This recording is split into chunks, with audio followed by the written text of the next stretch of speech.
नमस्कार दोस्तों हम लोग जो है कि बिहार पीसीएस और आगामी जो टीआरई 4 का एग्ज़ाम होने वाला वहाँ पर टीचर का, उसके लिए हम लोग जो है कि बिहार पीसीएस के बीपीएससी के थ्रू आयोजित कराए जाने वाली परीक्षाओं में जो भी सवाल आज तक जो है कि इतिहास खंड से बने हैं उसको देख रहे हैं। और इस कड़ी में हम लोग जो है कि मध्यकालीन इतिहास तक आए गए हैं। आज हम लोग जो है कि दिल्ली सल्तनत से संबंधित आए हुए पूरे सवालों को देखेंगे और मुस्लिम आक्रमण से। तो चलिए देर न करते हुए आज के सेशन की शुरुआत करते हैं। आप सबके सामने पहला क्वेश्चन है भारत पर मुस्लिम आक्रमण टॉपिक से। पहला सवाल है कि बिहार का प्रथम मुस्लिम विजेता कौन था। ऑप्शन है मलिक इब्राहिम, इल्तुतमिश, बख्तियार खिलजी, अली मर्दान खिलजी। तो इसका सही जवाब है दोस्तों बख्तियार खिलजी। मोहम्मद गोरी के एक साधारण दास इख्तियार खिलजी, इख्तियार रुद्दीन मोहम्मद बिन बख्तियार खिलजी ने 1193 ईस्वी से 1202 ईस्वी के मध्य बिहार की विजय की तथा नालंदा एवं विक्रमशिला बिहार को तहस नहस कर राजधानी उदंतपुरी पर कब्जा कर लिया। उसने 1198 से 1203 ईस्वी के आसपास बंगाल पर आक्रमण किया। उस समय वहां का शासक लक्ष्मण सेन था। वह बिना युद्ध किए ही भाग निकला। तुर्की सेना ने राजधानी नदिया में प्रवेश कर बुरी तरह लूटपाट की। राजा की अनुपस्थिति में नगर में आत्मसमर्पण कर दिया। लक्ष्मण सेन ने भागकर दक्षिण बंगाल में शरण ली और वहीं कुछ समय तक शासन करता रहा। प्रसिद्ध पर्शियन इतिहासकार मिन्हाज उद्दीन सिराज ने अपनी पुस्तक तबकाते नासिरी में जो है कि बिहार में उसके हमलों के बारे में विस्तार से वर्णन किया है। अब अगला सवाल है दोस्तों कि बिहार पर बख्तियार खिलजी के हमले का पहला विवरण प्राप्त होता है या प्राप्त हुआ। तारीख हिंद से, तबकाते नासिरी से, ताज उल मासिर से, तारीख उल मुबारक शाही से। तो इसका सही जवाब दोस्तों तबकाते नासिरी से। देखिए तबकाते नासिरी का लेखक पूछ सकता है, तो तबकाते नासिरी का लेखक जो है एक पर्शियन इतिहासकार है जिसका नाम है मिन्हाजुद्दीन सिराज। इन्होंने अपनी पुस्तक तबकाते नासिरी में जो है कि बिहार में बख्तियार खिलजी के हमले के बारे में जानकारी दी है। नालंदा बिहार का विध्वंस किया बख्तियार खिलजी ने। कुतुबुद्दीन ऐबक, मोहम्मद बिन तुगलक, अलाउद्दीन खिलजी। तो इसका सही जवाब दोस्तों बख्तियार खिलजी ने। अब देखिए क्वेश्चन नंबर 4 है कि बिहार में तुर्क सत्ता का वास्तविक संस्थापक कौन था। मलिक हुशामुद्दीन, इब्न बख्तियार खिलजी, इब्राहिम या दरिया खान नुहानी। तो इसका सही जवाब दोस्तों इब्न बख्तियार खिलजी। इब्न बख्तियार खिलजी जो है बिहार में तुर्क सत्ता का वास्तविक संस्थापक था। अगला सवाल है कि भारत में मोहम्मद गोरी ने किसको प्रथम अक्ता प्रदान किया था। ताजुद्दीन यल्दोज, कुतुबुद्दीन ऐबक, शमसुद्दीन इल्तुतमिश और नासिरुद्दीन कुबाचा। तो इसका सही जवाब है दोस्तों कुतुबुद्दीन ऐबक। देखिए गोरी के विजयों के बाद शीघ्र ही उत्तर भारत में अक्ता प्रथा स्थापित हो गई। गोरी के मोहम्मद शाम मतलब मोहम्मद गोरी ने कुतुबुद्दीन ऐबक को 1191 ईस्वी में हांसी अक्ता या इक्ता जो है कि जिसे प्रांत वर्तमान समय हम कह सकते हैं प्रदान किया। और 1192 से लेकर के 1206 ईस्वी तक उसने गोरी के प्रतिनिधि के रूप में उत्तरी भारत के विजित भागों का प्रशासन संभाला। इस अवधि में ऐबक ने उत्तरी भारत में तुर्की शक्ति का विस्तार भी किया। अब अगला सवाल है कि मोहम्मद गोरी गुजरात के चालुक्यों द्वारा कब पराजित हुआ था। तो इसका सही जवाब है दोस्तों 1178 ईस्वी में। इसकी व्याख्या देखिए, मोहम्मद गोरी ने 1178 ईस्वी में गुजरात पर आक्रमण किया। इस समय गुजरात का अहिलवाड़ चालुक्य शासक मूलराज द्वितीय था। ये भी पूछा जा सकता है कि जब मोहम्मद गोरी ने गुजरात पर आक्रमण किया तो उस समय गुजरात में शासक कौन था।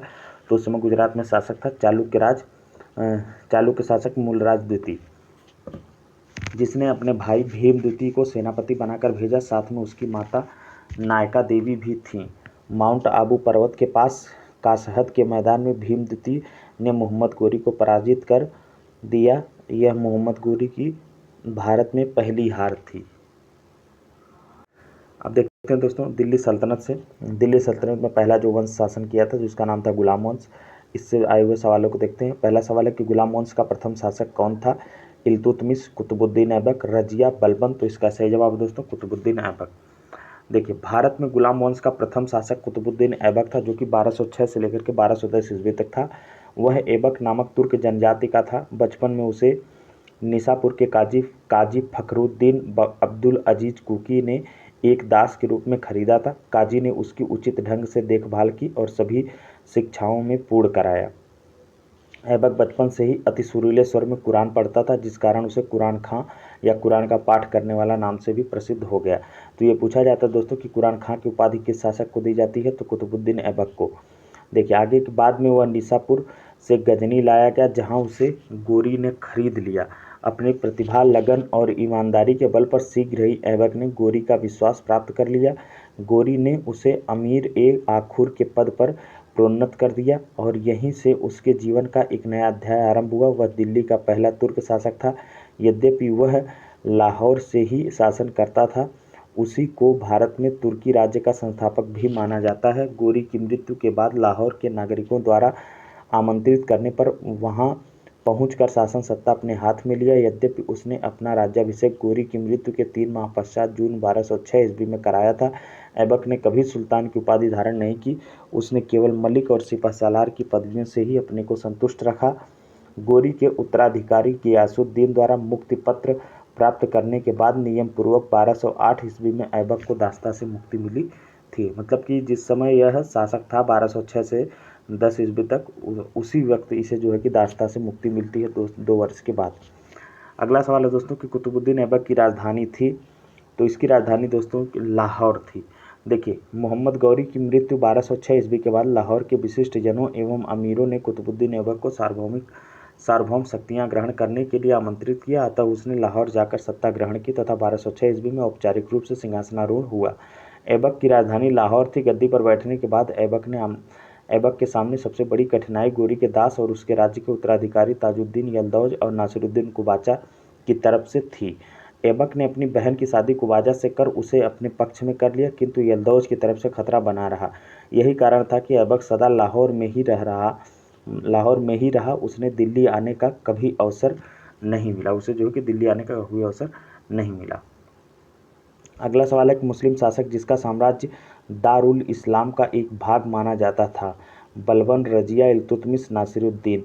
तो इसका सही जवाब दोस्तों इल्तुतमिश। इल्तुतमिश के काल में 1229 ईस्वी में बगदाद के खलीफा ने इल्तुतमिश को खिल्लत प्रदान की। अब सल्तनत सैद्धांतिक रूप से बगदाद के खलीफा के अधीन दारुल इस्लाम का एक भाग बन गया था।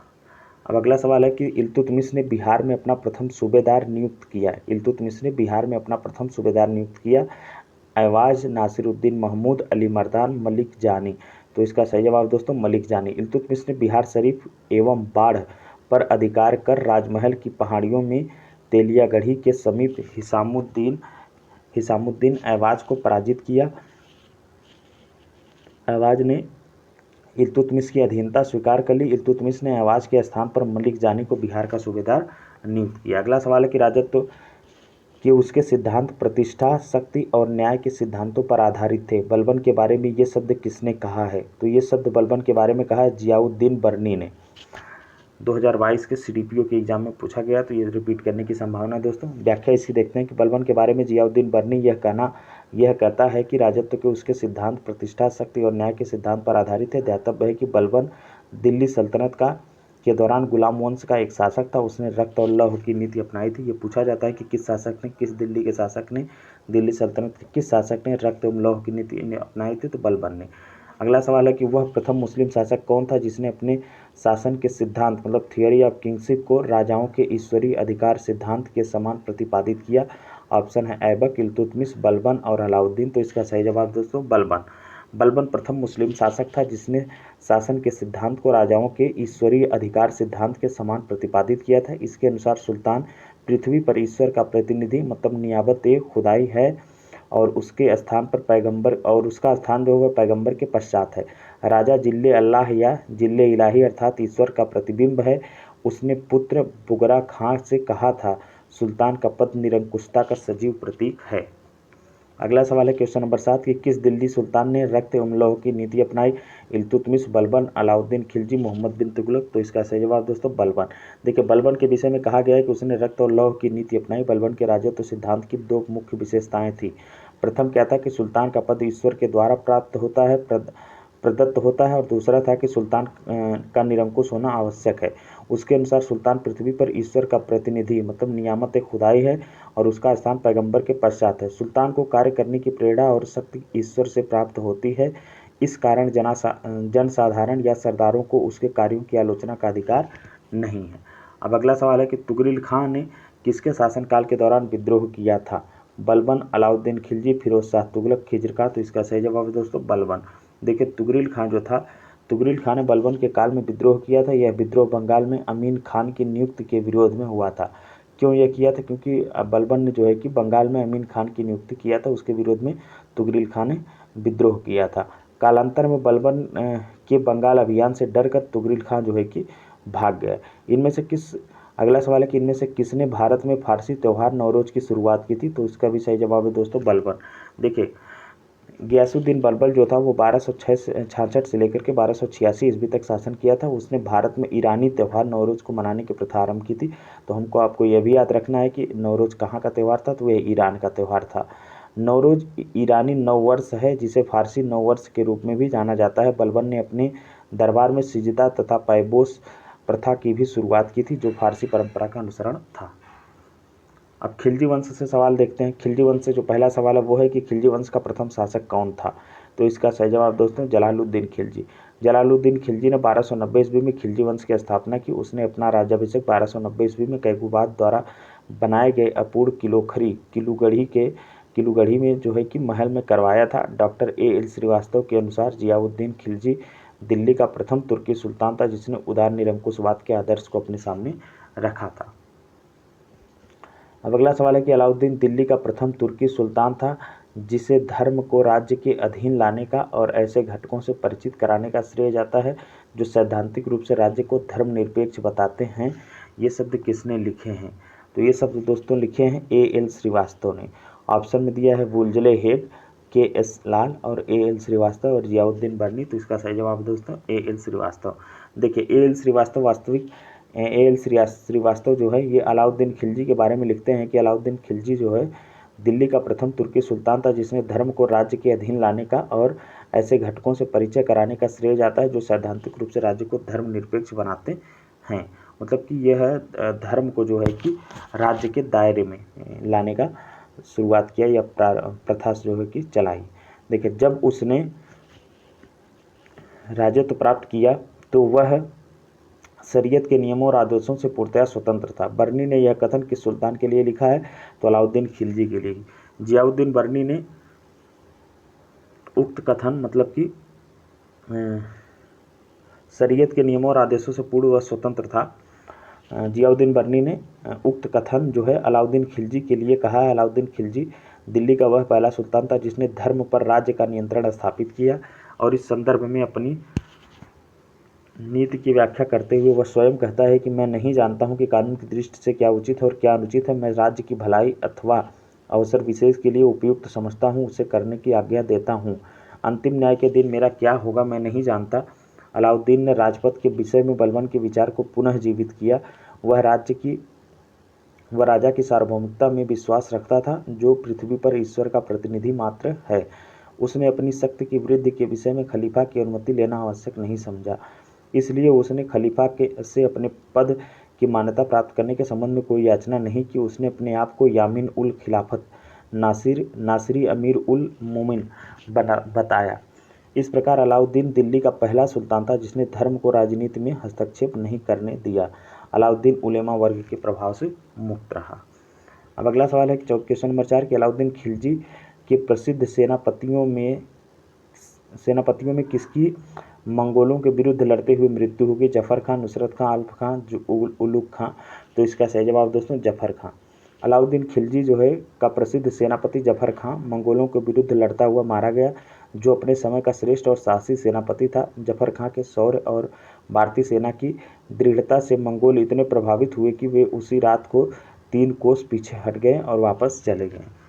अब देखिए क्वेश्चन नंबर 5 है कि रानी पद्मिनी का नाम अलाउद्दीन के चित्तौड़ विजय से जोड़ा जाता है, उनके पति का नाम था। तो उनके पति का नाम, रानी पद्मिनी के पति का नाम था राणा रतन सिंह। देखिए पद्मिनी की कहानी का आधार 1540 ईस्वी मलिक मोहम्मद जायसी द्वारा लिखित काव्य पुस्तक पद्मावत है। इसके अनुसार पद्मिनी चित्तौड़ के राजा रतन सिंह की अत्यंत सुंदरी और विदुषी पत्नी थी। अमीर खुसरो ने सुलेमान और रानी सैबो के प्रेम प्रसंग का उल्लेख अपने ग्रंथ में किया है और उसने अपने संकेतों में अलाउद्दीन की क्षमता सुलेमान तथा पद्मिनी की तुलना सैबो से की थी। संभवतः इसी आधार को मानकर मलिक मोहम्मद जायसी ने पद्मावत की रचना की और राणा रतन सिंह की रानी पद्मिनी की कहानी बनी।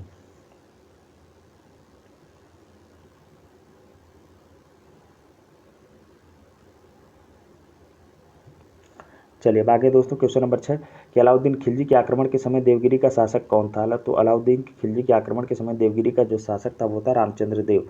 अलाउद्दीन खिलजी के आक्रमण के समय देवगिरी का शासक रामचंद्र देव था। 1296 ईस्वी में देवगिरी के शासक रामचंद्र देव ने अलाउद्दीन के सफल आक्रमण से बाध्य होकर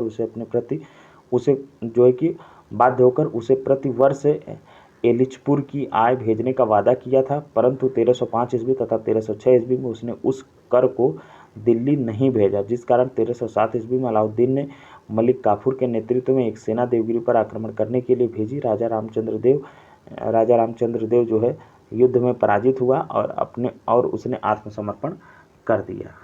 क्वेश्चन नंबर 7 है कि किस सुल्तान के काल में खालिसा भूमि अधिक पैमाने में विकसित हुई। गयासुद्दीन तुगलक, अलाउद्दीन खिलजी, मोहम्मद बिन तुगलक, फिरोज शाह तुगलक। तो इसका सही जवाब दोस्तों अलाउद्दीन खिलजी। अलाउद्दीन खिलजी के काल में जो कि खालिसा भूमि अधिक पैमाने में विकसित हुई।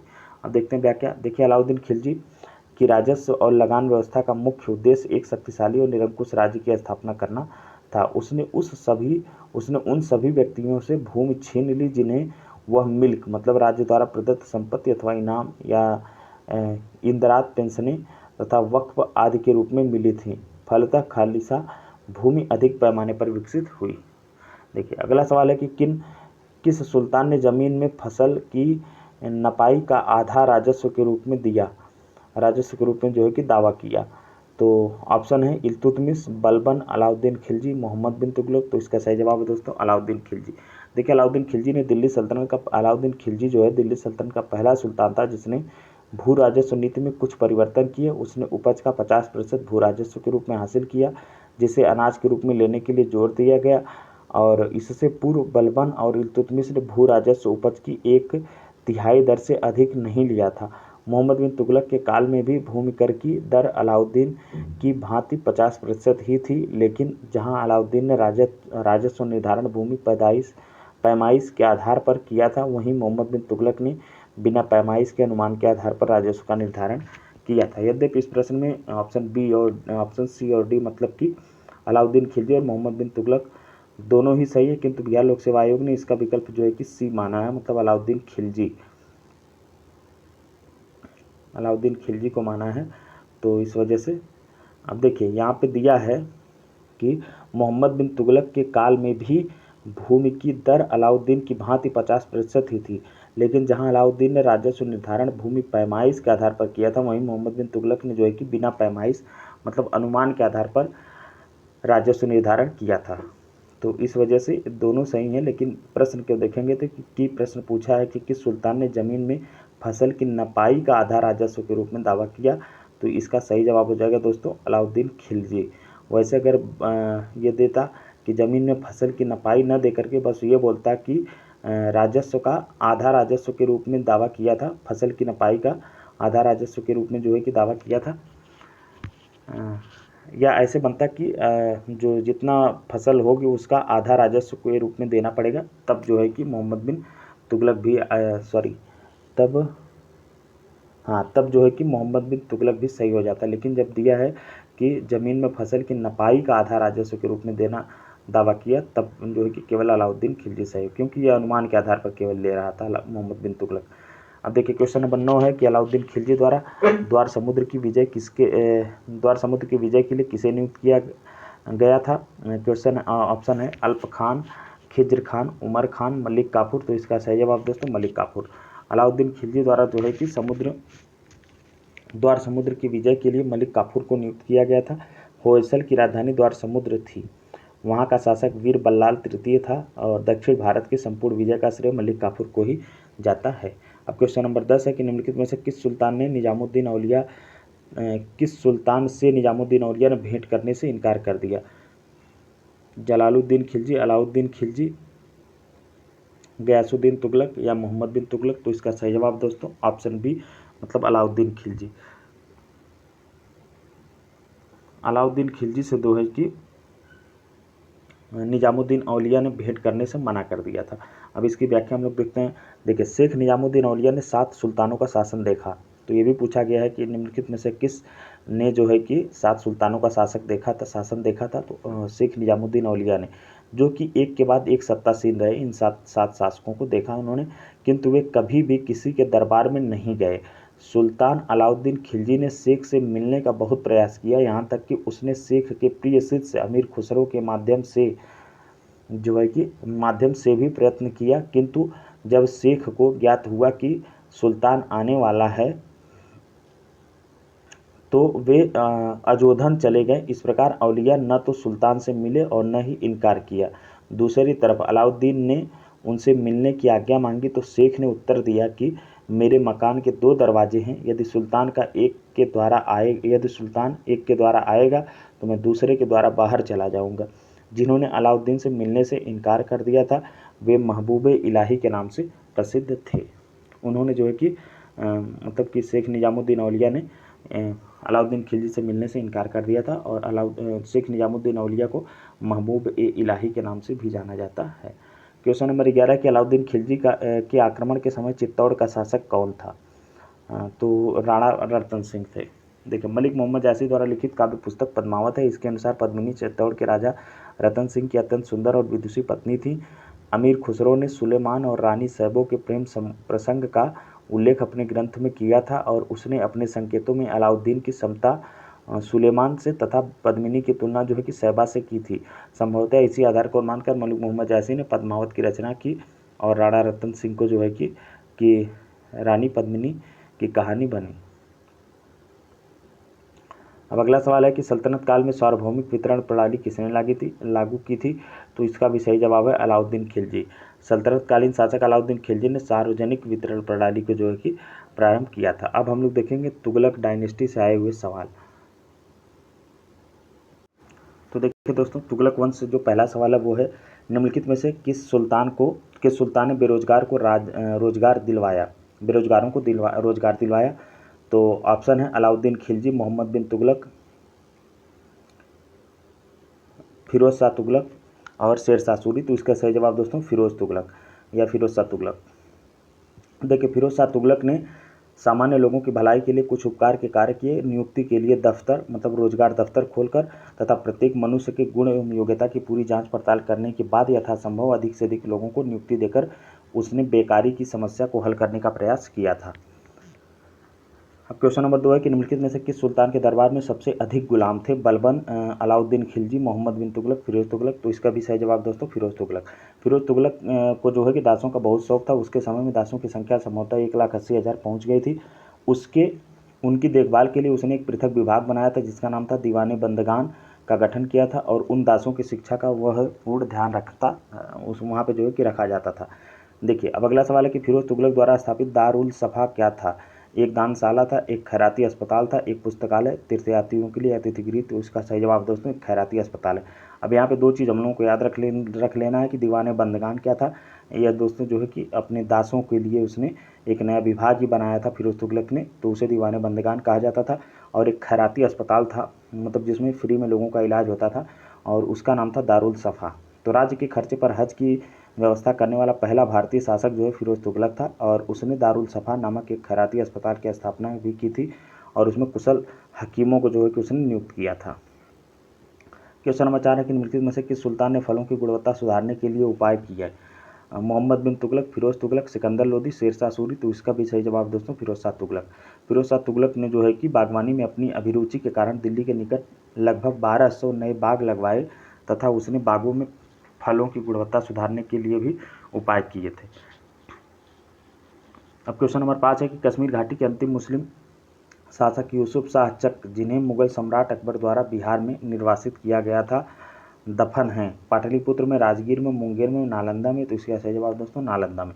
कश्मीर घाटी के अंतिम मुगल शासक यूसुफ शाह चक को मुगल सम्राट अकबर द्वारा निर्वासित किया गया था। निर्वासन के दौरान यूसुफ शाह चक की मृत्यु 1592 ईस्वी में पूरी ओडिशा में हुई, जिन्हें बाद में नालंदा बिहार में जो है कि दफनाया गया। क्वेश्चन नंबर 6 है कि दिल्ली के किस सुल्तान ने सबसे ज़्यादा नहरों का निर्माण किया था? फिरोज शाह तुगलक, इल्तुतमिश, बलबन, सिकंदर लोदी। तो इसका सही जवाब दोस्तों फिरोज शाह तुगलक। फिरोज शाह तुगलक का शासनकाल भारत में नहरों के सबसे बड़े जाल का निर्माण करने के कारण प्रसिद्ध रहा। सिंचाई की सुविधा के लिए उसने 5 बड़ी नहरों का निर्माण कराया। फिरोज तुगलक उलेमा वर्ग की स्वीकृति के पश्चात हक ए सर्व नामक सिंचाई कर लगाने वाला दिल्ली का प्रथम सुल्तान था। तो सिंचाई कर भी लगाने वाला यह प्रथम सुल्तान था और उन किसानों को जो सिंचाई के लिए सभी शाही नहरों का पानी का प्रयोग में लाते थे, अपनी पैदावार का 1/10 भाग जो है कि अतिरिक्त कर के रूप में उन्हें देना पड़ता था। क्वेश्चन नंबर 7 है कि तैमूर के आक्रमण के बाद भारत में किस वंश का राज्य स्थापित हुआ? लोधी वंश, सैयद वंश, तुगलक वंश, खिलजी वंश। तो इसका सही जवाब दोस्तों सैयद वंश। तैमूर के आक्रमण मतलब 1398 में हुआ था, ने दिल्ली सल्तनत एवं तुगलक वंश दोनों को ही नष्ट कर दिया। 1412 ईस्वी में नासिरुद्दीन महमूद शाह की मृत्यु के साथ ही तुगलक वंश का अंत हो गया। कौन से शासक के साथ? नासिरुद्दीन महमूद शाह, मतलब ये तुगलक वंश का अंतिम शासक था 1412 ईस्वी में। और 1413 ईस्वी में सरदारों ने दौलत खां को दिल्ली का सुल्तान चुना, परंतु उसे खिज्र खां ने पराजित कर दिया था। वह तैमूर द्वारा नियुक्त लाहौर का सूबेदार था। तैमूर के आक्रमण के बाद 1414 ईस्वी में उसने दिल्ली पर अधिकार कर एक नए वंश सैयद वंश की नींव डाली थी। अब हम लोग देख लेते हैं कि लोधी वंश से आए हुए सवाल। पहला सवाल है, निम्नलिखित में से किस सुल्तान ने एक नगर बसाया जहां अब आगरा है? पहला सवाल ऑप्शन है कि मोहम्मद बिन तुगलक, दूसरा है फिरोज शाह तुगलक, तीसरा है बहलोल लोदी, चौथा है सिकंदर लोदी। तो इसका सही जवाब दोस्तों सिकंदर लोदी। 17 जुलाई 1498 ईस्वी को निजाम खां सुल्तान सिकंदर शाह के नाम से सिंहासन पर बैठा। कौन? सुल्तान सिकंदर शाह के नाम से बैठा निजाम खां, और वह लोदी वंश का महानतम शासक था। 1504 ईस्वी में सिकंदर लोदी ने राजस्थान के शासकों पर नियंत्रण के उद्देश्य से यमुना नदी के किनारे आगरा नामक नवीन नगर बसाया और इसे अपनी राजधानी बनाया। उसने कृषि और व्यापार की उन्नति के लिए प्रयत्न किया। नाप का पैमाना गज सिकंदरी उसी के समय में जो है कि आरंभ किया गया। तो ये भी दोस्तों पूछा जाता है, गज सिकंदरी नाप का पैमाना किस शासक ने शुरू किया था? तो सिकंदर लोदी ने। उसने निर्धरों के लिए मुफ्त भोजन की व्यवस्था की और उसके समय में योग्य व्यक्तियों की एक सूची बनाकर 6 माह पश्चात उसके सामने प्रस्तुत की जाती थी। वह शिक्षित और विद्वान था और उसने स्वयं के आदेश से एक आयुर्वेदिक ग्रंथ का फारसी में अनुवाद किया था, जिसका नाम फहरंगे सिकंदरी रखा गया। उसके समय में गायन विद्या का एक श्रेष्ठ ग्रंथ लज्जत सिकंदर शाही की रचना हुई। सिकंदर लोदी शहनाई सुनने का बहुत शौकीन था। वह गुलरुखी नामक उपनाम से जो है कविताएं भी लिखता था। तो ये भी दोस्तों पूछा जाता है कि दिल्ली सल्तनत का कौन सा शासक जो है कि गुलरुखी नामक उपनाम से जो है कि कविता लिखता था? तो वो सिकंदर लोदी था। तो लोदी वंश से एक ही सवाल है दोस्तों, बाकी इतने फैक्ट थे हमने उसकी चर्चा कर दी। अब कहीं से भी सवाल बने कि फहरंगे सिकंदरी किसकी रचना है और उसमें क्या विषय है, तो आयुर्वेद का विषय है और ये जो है कि सिकंदर लोदी की है। और सिकंदर लोदी पढ़ा लिखा था, विद्वान था वह, और गज सिकंदरी नामक पैमाना भी उसी ने शुरू किया था। ये सब बातें उसके बारे में थी। अब हम लोग देखेंगे विजयनगर साम्राज्य से संबंधित आए हुए सवालों को। तो विजयनगर से साम्राज्य से जो पहला सवाल है वो है कि विजयनगर साम्राज्य का संस्थापक कौन था? तो इसका सही जवाब दोस्तों हरिहर और बुक्का नामक 2 भाई थे। इसकी व्याख्या हम लोग देख लेते हैं। देखिए, विजयनगर साम्राज्य की स्थापना मोहम्मद बिन तुगलक के शासनकाल से 1336 ईस्वी में हरिहर एवं बुक्का नामक 2 भाइयों द्वारा किया गया था। इस राज्य की राजधानी जो थी हम्पी थी, जो कि तुंगभद्रा नदी के किनारे स्थित है। तो दोस्तों ये भी पूछा जाता है कि विजयनगर साम्राज्य की राजधानी कौन है और किस नदी के तट पर है?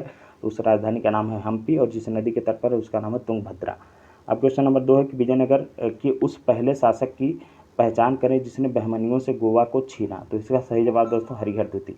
देखिए, 1377 ईस्वी में बुक्का की मृत्यु के बाद उसका पुत्र हरिहर द्वितीय, जो कि 1377 से लेकर के 407 ईस्वी तक सिंहासन पर बैठा रहता है, उसने महाराजा धीराज की उपाधि ग्रहण की और उसने कनारा, मैसूर, तिरुचिरापल्ली, कांची आदि प्रदेशों को जीता और श्रीलंका के राजा से राजस्व वसूल किया।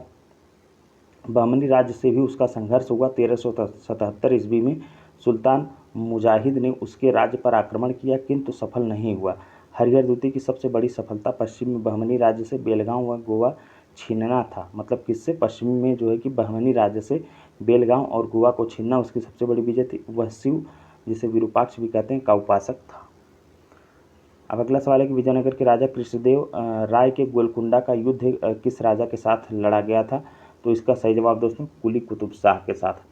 देखिए, विजयनगर के राजा कृष्णदेव राय ने गोलकुंडा का युद्ध गोलकुंडा से के सुल्तान कुली कुतुब शाह के साथ लड़ा गया था। गोलकुंडा में कुतुब शाही वंश की स्थापना कुली कुतुब शाह ने की थी। जब कृष्णदेव राय उड़ीसा के साथ युद्ध में व्यस्त था तब कुतुब शाह ने विजयनगर की सीमा पर स्थित पांगल और गुंटूर के दुर्ग पर आक्रमण किया तथा वारंगल, कोंडविदु आदि के किले जीत लिए।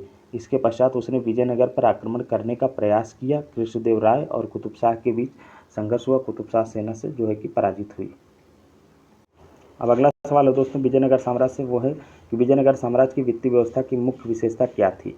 अधिशेष लगान, भू राजस्व, बंदरगाहों से आमदनी और मुद्रा प्रणाली। तो इसका सही जवाब दोस्तों भू राजस्व। देखिए विजयनगर राज्य को विभिन्न स्रोतों से आय प्राप्त होती थी, यथा भू राजस्व, संपत्ति कर, व्यापारिक कर, व्यावसायिक कर, उद्योगों पर लगाए जाने वाले कर, सामाजिक और सामुदायिक कर तथा अपराधों के लिए आरोपित अर्थदंड। भूमि का भली भांति सर्वेक्षण किया जाता था और उपज का 1/6 भाग जो है कि भूमि कर के रूप में वसूल किया जाता था। शिष्ट जो कि भूमि कर के नाम से जाना जाता था। नामक कर राज्य की एक आय का प्रमुख स्रोत था और केंद्रीय राजस्व विभाग को अठावने कहा जाता था, जिसका मतलब होता है अठावने, जिसको अस्थवन या अथवन भी कहते हैं, इसको कहा जाता था। और जो भूमि कर लगा हुआ था उसमें उसका नाम था शिष्ट। देखिए अब अगला सवाल है कि विजयनगर साम्राज्य का अवशेष कहाँ मिलता है? बीजापुर में, गोलकुंडा में, हम्पी में, बड़ौदा में। तो उसका सही जवाब दोस्तों हम्पी में। देखिए हम्पी के खंडहर वर्तमान में कर्नाटक में स्थित विजयनगर साम्राज्य की प्राचीन राजधानी का प्रतिनिधित्व करते हैं और विजयनगर काल में बना विरूपाक्ष मंदिर यहीं पर अवस्थित है। हम्पी यूनेस्को की विश्व विरासत स्थलों की सूची में सम्मिलित है। क्वेश्चन नंबर 6 है कि फारसी यात्री अब्दुल रज्जाक भारत में किस राजा के शासनकाल में आया था? देवराय वन और मतलब देवराय प्रथम, कृष्णदेवराय वन और देवराय द्वितीय और कृष्णराय द्वितीय। तो इसका सही जवाब दोस्तों देवराय द्वितीय। फारसी राजदूत अब्दुल रज्जाक जो है संगम वंश के शासक देवराय द्वितीय के शासनकाल में भारत आया था। तो ये फारस का था और राजदूत था और संगम वंश के शासक जो थे देवराय द्वितीय के शासनकाल में विजयनगर की यात्रा किया था। अब क्वेश्चन नंबर 7 है दोस्तों कि इनमें से किस प्रसिद्ध शासक ने अपनी माता के नाम पर विजयनगर के पास नागालपुरम की एक उपनगरीय बस्ती की स्थापना की थी? कृष्णदेवराय, हरिहर, बुक्का। उपर्युक्त में से एक से अधिक, उपर्युक्त में से कोई नहीं। तो इसका सही जवाब दोस्तों कृष्णदेव राय। देखिए व्याख्या पढ़ते हैं। कृष्णदेव राय जो था वो 1509 से लेकर के 1529 ईस्वी तक शासन किया और विजयनगर साम्राज्य के तुलु वंश का शासक था। इसे जो है कि विजयनगर साम्राज्य का सर्वाधिक प्रतापी शासक माना जाता है। कृष्णदेव राय ने अपनी माता नागालंबा के नाम पर नागालंबपुरम, जिसे वर्तमान में नागालपुरम कहा जाता है, जो आंध्र प्रदेश राज्य के तिरुपति जिले में स्थित है। क्वेश्चन नंबर 8 है कि सन 1565 ईस्वी में कौन सा प्रसिद्ध युद्ध हुआ था? तो इसका सही जवाब दोस्तों तालीकोटा का युद्ध। सन 1565 ईस्वी में तालीकोटा के प्रसिद्ध युद्ध में बीजापुर, अहमदनगर, गोलकुंडा और बीदर की संयुक्त सेनाओं को विजयनगर को पराजित किया।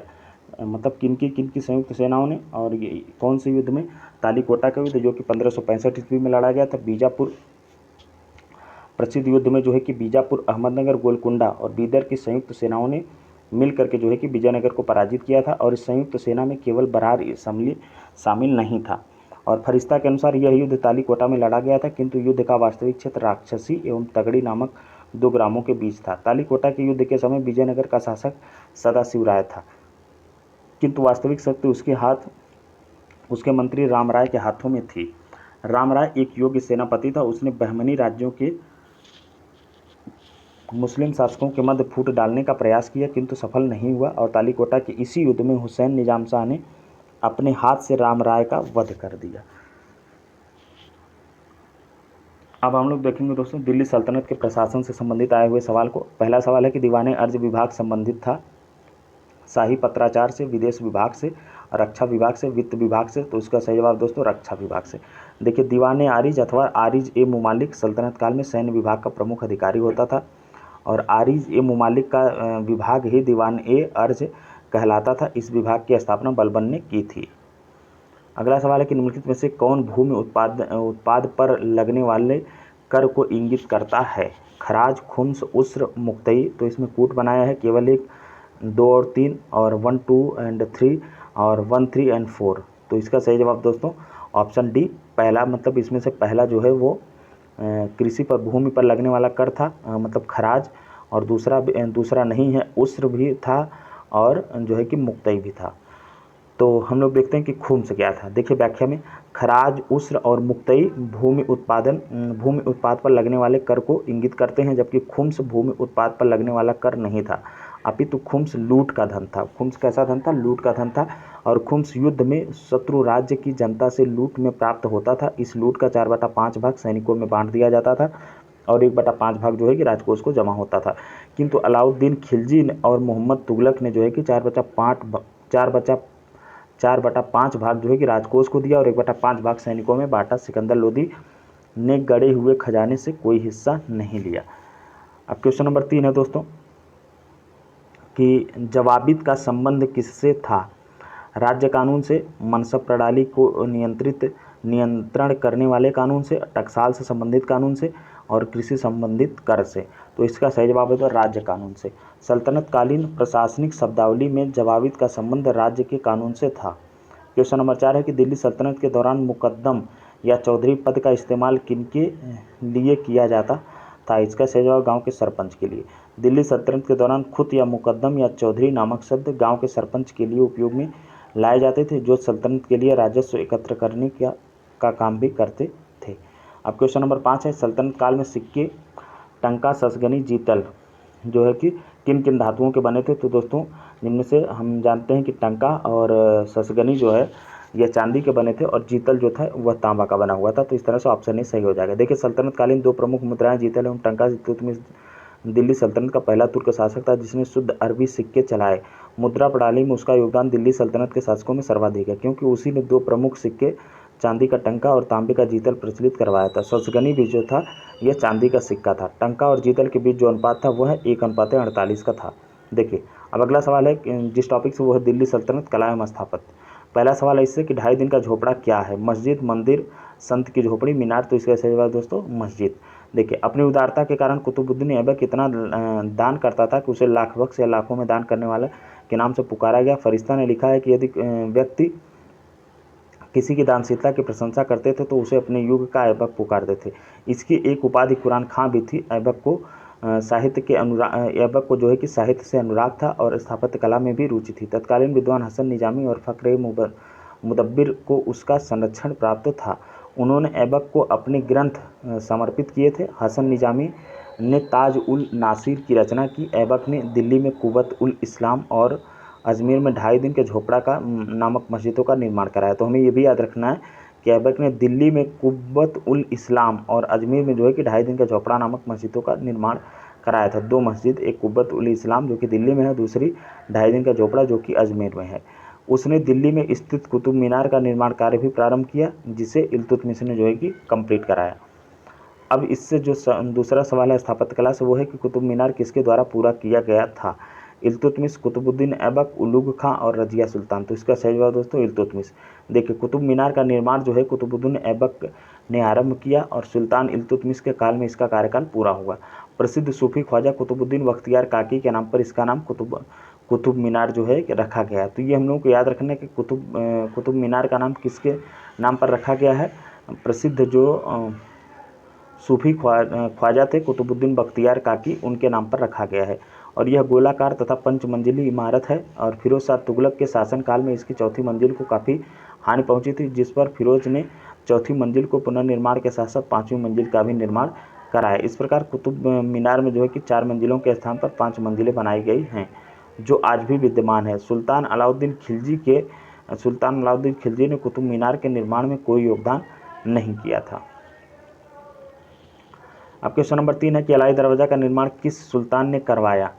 इल्तुतमिश, बलबन, अलाउद्दीन खिलजी, फिरोज शाह तुगलक। तो इसका सही जवाब दोस्तों अलाउद्दीन खिलजी। अलाउद्दीन खिलजी ने जो है कि अलाई दरवाज़ा का निर्माण सुल्तान अलाउद्दीन खिलजी ने कुतुब मीनार के निकट करवाया और इसका निर्माण लाल पत्थरों तथा संगमरमर के द्वारा हुआ।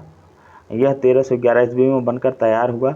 इल्तुतमिश के मकबरे की तरह इसमें एक चौकोर बड़ा कमरा है जिसकी छत पर एक गुंबद है और इसका चारों ओर दीवारों से जो है कि मेहराब प्रवेश द्वार है अलाउद्दीन दरवाज़ा का। अब देखिए क्वेश्चन नंबर 4 जो है भारत में कागज़ का प्रयोग कब से प्रारंभ हुआ?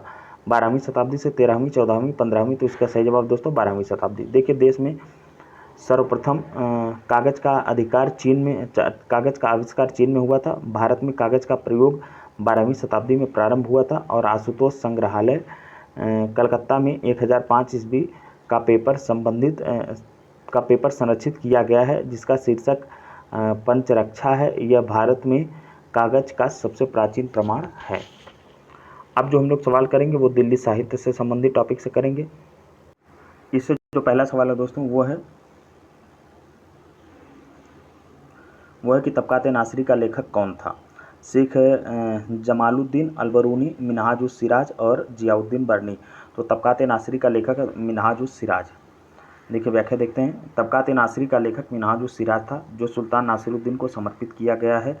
यह ग्रंथ 23 अध्यायों में है। रॉबर्टी ने इसका अंग्रेजी में अनुवाद किया और इस पुस्तक में मोहम्मद गोरी की भारत विजय का प्रत्यक्ष वर्णन मिलता है।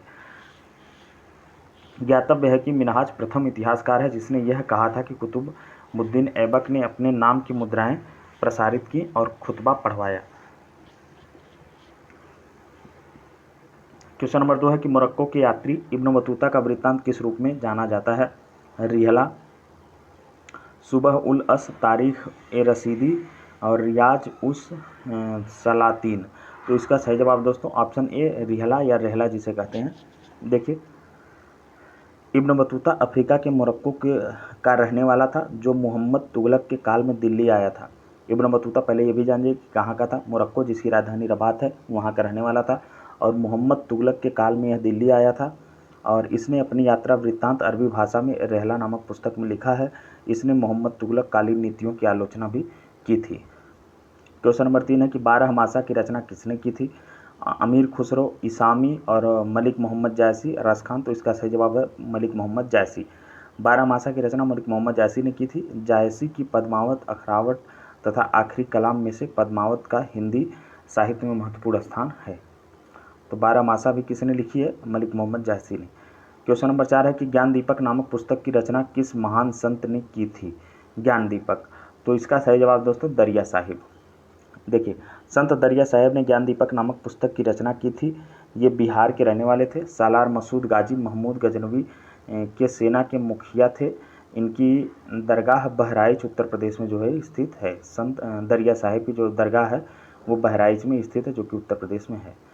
अब अगला सवाल है दोस्तों कि बिहार पर बख्तियार खिलजी के हमले का पहला विवरण प्राप्त हुआ। तो इसका सही जवाब है दोस्तों तबकात नासरी। देखिए बिहार पर बख्तियार खिलजी के हमले का प्रथम विवरण जो है तबकात नासरी से प्राप्त होता है। इसका लेखक मिनहाज सिराज है। इसकी कृति सुल्तान नासिरुद्दीन महमूद को समर्पित है। अब हम लोग देखेंगे दिल्ली सल्तनत से जो विविध सवाल बनते हैं उनको देखेंगे। पहला सवाल है कि इनमें से किसने खलीफा की शक्ति का विरोध किया। इल्तुतमिश, अलाउद्दीन खिलजी, मोहम्मद बिन तुगलक, बलबन। तो इसका और ऑप्शन ई है, देखते हैं। तो इसमें ऑप्शन ई माना है। देखिए विकल्पगत किसी भी सुल्तान ने खलीफा की शक्ति का विरोध नहीं किया। इल्तुतमिश ने खलीफा से मान्यता प्राप्त जरूर की थी, परंतु बंगाल के सुल्तान गियासुद्दीन ने भी खलीफा से मान्यता प्राप्त की थी, जिस पर आक्रमण कर इल्तुतमिश ने एक तरीके से खलीफा की सत्ता का विरोध भी किया। और अलाउद्दीन खिलजी, बलबन, मोहम्मद बिन तुगलक सभी व्यावहारिक रूप में स्वतंत्र शासक ही थे, लेकिन किसी ने भी खलीफा की शक्ति या सत्ता का विरोध नहीं किया। केवल मुबारक खिलजी था जिसने स्वयं खलीफा की उपाधि ली थी। इस तरह उसने खलीफा की सत्ता का विरोध किया था। तो अगर इसमें दोस्तों जो है कि मुबारक खिलजी होता तब हम शायद मुबारक खिलजी को सही मानते, लेकिन अगर इनमें से हमको चुनना होगा इल्तुतमिश, अलाउद्दीन खिलजी, मोहम्मद बिन तुगलक, बलबन, तो इनमें से कोई भी ऐसा नहीं था जो खलीफा की शक्ति का विरोध किया था। अब हम देखेंगे जो सवाल वो है उत्तर भारत एवं दक्कन के प्रांतीय राजवंश से संबंधित। बहमनी राजवंश से देखेंगे। देखिए पहला है कि बहमनी राज्य का संस्थापक कौन था। तो इसका सही जवाब दोस्तों अलाउद्दीन हसन। देखिए दक्कन के अमीरात सादाह के विद्रोह के परिणाम स्वरूप मोहम्मद बिन तुगलक के शासन काल के अंतिम दिनों में बहमनी साम्राज्य की स्थापना हुई। जफर खां हसन गंगू जो था और 1347 से लेकर के 1358 ईस्वी तक नामक एक सरदार अलाउद्दीन हसन बहमन शाह की उपाधि धारण की। 1347 ईस्वी में सिंहासनारूढ़ हुआ और बहमनी साम्राज्य की नींव डाली। उसने गुलबर्गा को अपने नव संस्थापित साम्राज्य की राजधानी बनाया तथा उसका नाम शानाबाद रखा। अपने साम्राज्य के शासन के लिए उसने इसे 4 तरफों अथवा प्रांतों में विभाजित किया। गुलबर्गा, दौलताबाद, बरार और बीदर, प्रत्येक प्रांत एक शासक के अधीन था। गुलबर्गा का प्रांत सबसे महत्वपूर्ण था। इसमें बीजापुर भी सम्मिलित था। दक्षिण के हिंदू शासकों को उसने अपने अधीन किया तथा अपने अनुयायियों को पद और जागीर प्रदान करने की नई प्रथा प्रारंभ की। उसने हिंदुओं से जजिया न लेने का आदेश दिया था। अब देखिए दोस्तों, भक्ति एवं सूफी आंदोलन से संबंधित सवाल है। पहला सवाल है कि शेख बहाउद्दीन जकारिया किस संप्रदाय के थे? तो इसका सही जवाब दोस्तों सुहरावर्दी संप्रदाय के थे। देखिए, भारत में सुहरावर्दी संप्रदाय शेख बहाउद्दीन जकारिया, जो कि 1182 से 1262 ईस्वी तक रहते हैं, से प्रारंभ हुआ।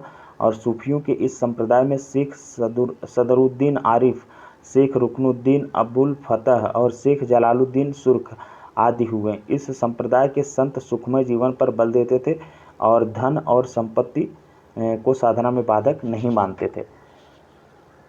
तो इस तरह से पहला सवाल हुआ। अब देखिए, क्वेश्चन नंबर 2 है कि सभी भक्ति संतों के मध्य एक समान विशेषता थी कि उन्होंने, पहला है कि कथन है कि अपनी वाणी को उसी भाषा में लिखा जिसे उनके समझ भक्त समझते थे। और दूसरा है कि पुरोहित वर्ग की सत्ता को नकारा। और तीसरा है कि स्त्रियों को मंदिर जाने को प्रोत्साहित किया। चौथा है कि मूर्ति पूजा को प्रोत्साहित दिया। तो इसका पहला ही जो है सही जवाब है कि सभी भक्ति संतों के मध्य एक समान विशेषता थी, वो थी कि अपनी वाणी को उसी भाषा में लिखा जिसे उनके भक्त जो है समझते थे। तो इसकी व्याख्या हम लोग देखते हैं। व्याख्या है कि भक्ति आंदोलन के संतों का आचार बहुत ऊंचा था। उसमें से बहुत ने देश का भ्रमण किया और कई प्रकार के लोगों से मिले जिनके विचार भिन्न थे। उन संतों में साधारण लोगों की भाषा को उन्नत करने में अपना योगदान किया। उन संतों ने जो है कि साधारण लोगों की भाषा के उन्नत करने में उनका योगदान किया। उन्होंने हिंदी, पंजाबी, बांग्ला, तेलुगु, कन्नड़, तमिल इत्यादि भाषाओं की उन्नति में बहुत योगदान दिया। भक्ति आंदोलन के संत अपने उपदेश क्षेत्रीय भाषाओं में देते थे ताकि वहाँ के लोग उनके उपदेश आसानी से सुन और समझ सके। इस कारण क्षेत्रीय भाषाओं का विकास हुआ। अब अगला सवाल है और आज के सेशन का आखिरी सवाल भी है कि नागपंथियों, सिद्धों और योगियों ने भक्ति धर्म को किस क्षेत्र में लोकप्रिय बनाया? ऑप्शन है कि पश्चिम भारत, उत्तर भारत, दक्षिण भारत, पूर्व भारत। तो इसका सही जवाब है दोस्तों उत्तर भारत। देखिए, नागपंथी जो कि मध्यकाल में धार्मिक व्यक्तियों का समूह था। नागपंथियों, सिद्धों और योगियों ने भक्ति धर्म को उत्तर भारत में लोकप्रिय बनाया। उनका मानना था कि मोक्ष का मार्ग निराकार की प्राप्ति ध्यान के माध्यम से संभव है। इसलिए उन्होंने योगासन, श्वास, व्यायाम और ध्यान जैसी विद्याओं के माध्यम से ईश्वर की प्राप्ति के मार्ग की वकालत की। तो इस तरह से दोस्तों आज का सेशन कंप्लीट हुआ और पूरा दिल्ली सल्तनत जो है कि समाप्त हुआ। इसके बाद हम लोग मुगल एक वीडियो में देख लेंगे, मुगल काल से संबंधित आए हुए सवाल। फिर उसके बाद हम लोग आधुनिक भारत में प्रवेश करेंगे। तो आज के लिए इतना ही। अगर आपको आज का वीडियो अच्छा लगा हो तो वीडियो लाइक करिए, चैनल को सब्सक्राइब करिए। Thank you.